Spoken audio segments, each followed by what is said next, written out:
Hello everyone, this is Dr. Sheenam Bansal. Today we will do DDH, that is developmental dysplasia of hip. Firstly, we will discuss findings you will see on examination. Trochanter will be upridden and palpated over Nelaton's line. Nelaton's line is seen in the lateral position. Join ischial tuberosity to ASIS. Supratrochanteric shortening is present if tip of GT crosses this line. Turn the patient lateral to bring affected side up. We will see adduction contracture, absent femoral pulses, asymmetrical thigh folds, increase on the side of dislocation, widened perineum, Galeazzi sign, telescopy, higher buttock fold on the affected side, head palpably out of acetabulum, restricted abduction and increased internal rotation, positive Trendelenburg sign, Barlow's and Ottolini sign positive, duct-like gait, increased lordosis, impingement test will be positive, on flexion, adduction and internal rotation, pain will be there. Shortening, why it is not septic arthritis? Cause restriction of abduction is there. What are the other differential diagnoses? Coxa-Vara, pathological dislocation, paralytic dislocation of polio and cerebral palsy. Hart's classical signs of hip dysplasia are limited hip abduction, Ottolini's sign and apparent shortening of thigh. DDH is partial or complete displacement of femoral head from acetabulum because of inadequacy of acetabulum. You can see the picture, it is showing obstacles for reduction of hip. These are pericephalic insertion of capsule, ligamentum teres, inverted limbus, iliopsoas muscle, capsular adhesions, pulvinar, that is thickness in acetabulum, transverse acetabular ligament pulled up along with ligamentum teres. The primary defect in DDH is in acetabulum. The femoral defect is secondary. For DDH, we will get an X-ray done to evaluate various parameters, ultrasonography and MRI to detail the soft tissue problems.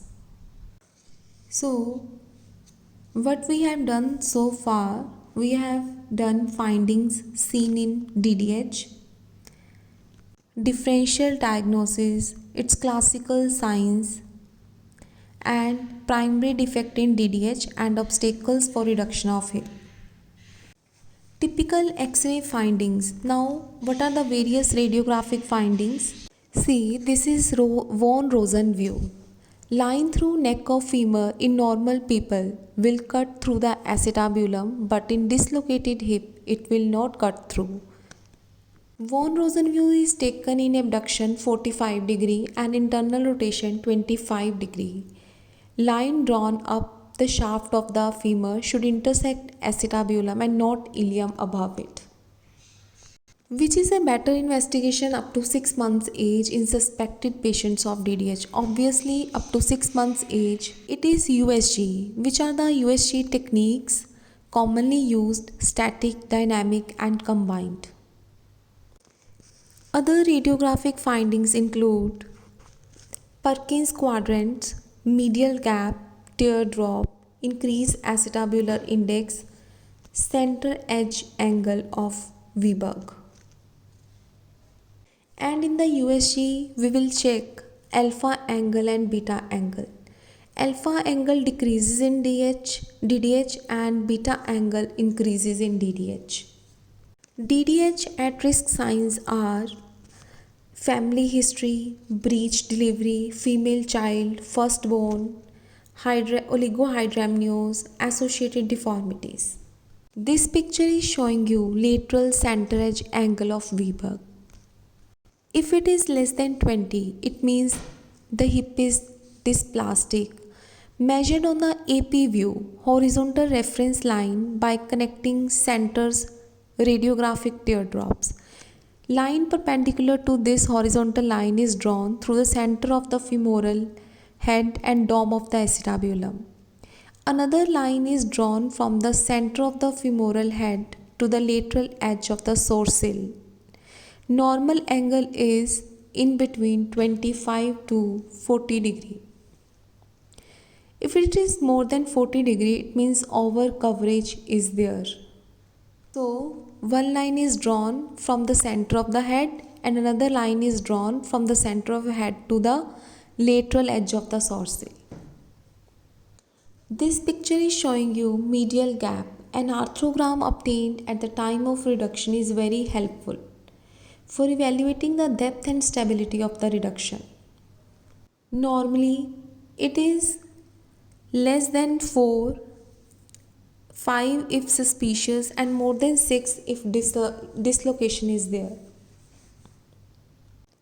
Width of medial dipole indicates a likely stability of reduction. Other angle is anterior center edge angle of Weber. It is seen on the lateral view. Draw a vertical line from the center of the femoral head through the dome of the acetabulum. Second line is drawn from the center of head to the anterior edge of the subchondral bone of the acetabulum. It is seen on the lateral view. Mind it, anterior center edge angle is seen on the lateral view and lateral on the AP view. Normal anterior center edge angle is approximately 20 degree. Less than 20 degree indicates under coverage. This picture is showing you acetabular index. What is acetabular index? Angle formed by Hilgern-Rinner's line and a line drawn along the acetabular surface. The upper limit of normal in the newborn is 27 degree, at 6 months less than 25 degree, at 1 year 22 degree.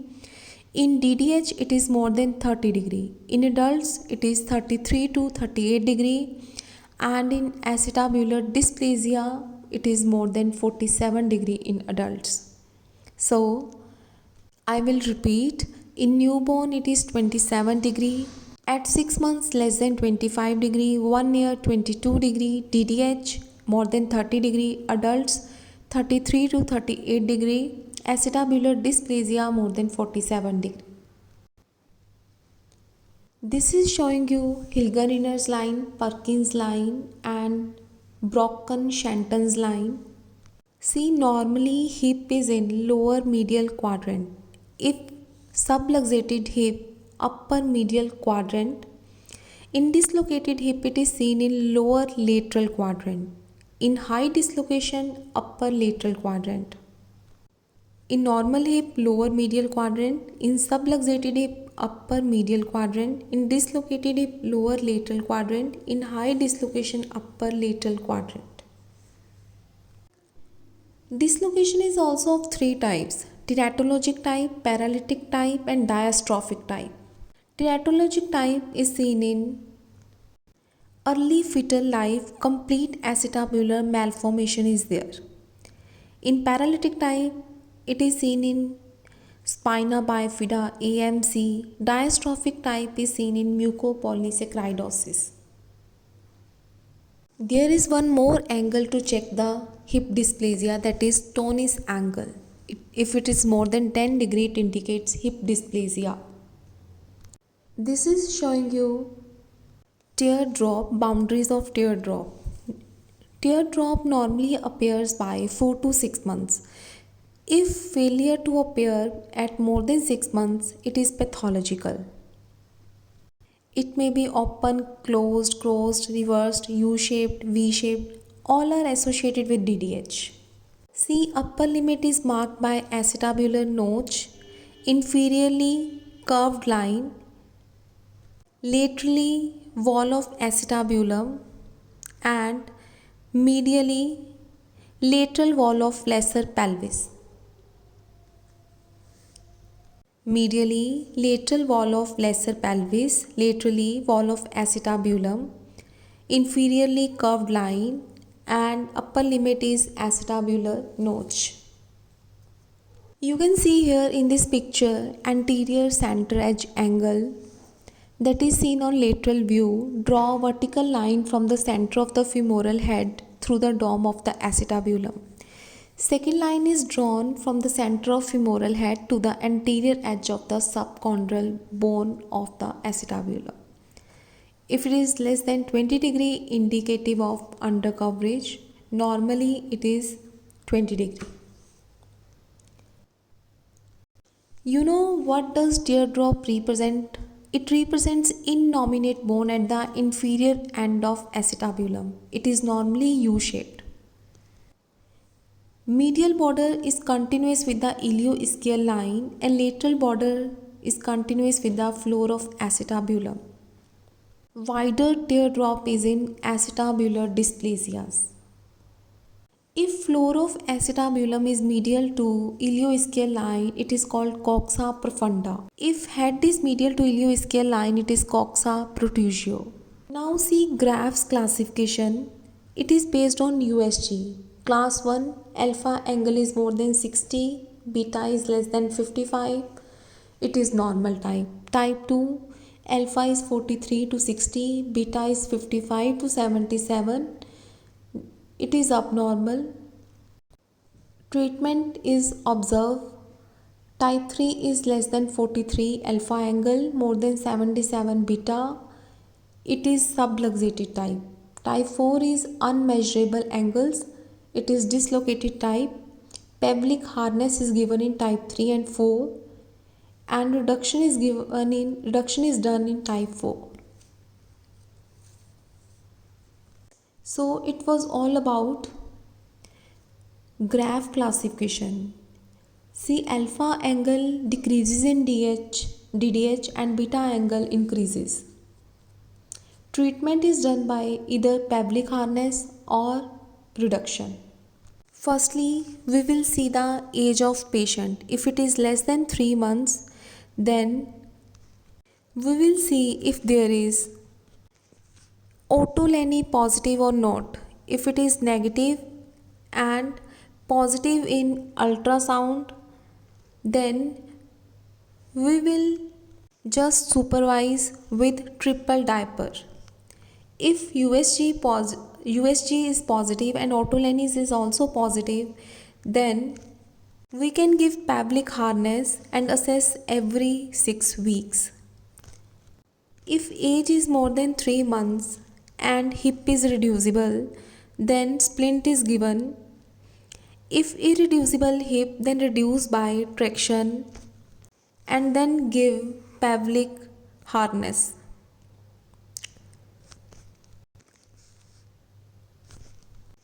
And check under arthrogram. If it is successful, hold in spica for 8 weeks and mobilize in abduction splint. Follow for 2 years. If fails, then open reduction is done.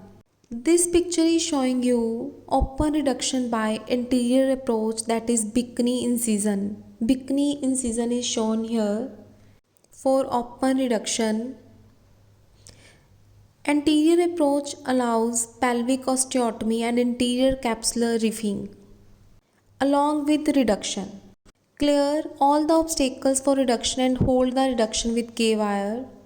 Pelvic harness is given in flexion more than 90 degree and with abduction. If reduction obtained, continue for 6 weeks, otherwise discontinue. 4 patterns of dislocation are seen with the use of pelvic harness. Superior, then additional flexion required. Inferior, then reduced flexion. If lateral, gradual reduction can be anticipated. If posterior, difficult to treat. Usually requires adductor release. In this picture you can see Ludloff's incision. This is a median adduction approach. Indications of open reduction are femoral head remains laterally displaced more than 6 weeks and persistently above triradiate cartilage or failed reduction. And contraindications of pelvic harness is child is in walking age, hip cannot be centered towards triradiate cartilage with 90 to 110 degree flexion. If dislocation develops several weeks after birth, and if dislocation is associated with muscle imbalance, that is meningomyelocele, Down syndrome, Marfan syndrome, etc. So what we have done so far for the treatment, up to 3 months of age treatment. After 3 months, how will you give pelvic harness, contraindications of pelvic harness, and open reduction techniques, that is median approach and anterior approach. Firstly, see here Salter's osteotomy. It is done for rotational stabilization if acetabulum has abnormal direction and capsular reefing. Here, acetabular roof is directed forward, downward and laterally to stabilize hip in functional position. This is unstable osteotomy requires fixation, defect created in posterior acetabulum with narrowing of joint space. Now see Pemberton's osteotomy. It is indicated in acetabular dysplasia in abnormal shape. Anterior-superior portion of the acetabulum is rotated forward, laterally and downwards.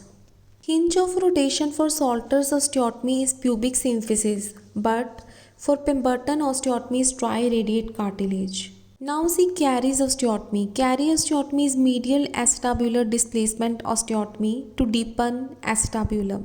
Remember, it is covering a subluxed head, not a dislocated head. Salter's and Pemberton's osteotomy alter the orientation of acetabulum, but Carey provides a new lateral extension to existing acetabular roof. Now see shelf procedure. Shelf is made from outer table of ilium over supero-anterolateral aspect. Salter and Pemberton osteotomy can be done up to 5 to 7 years, but Carey up to middle age.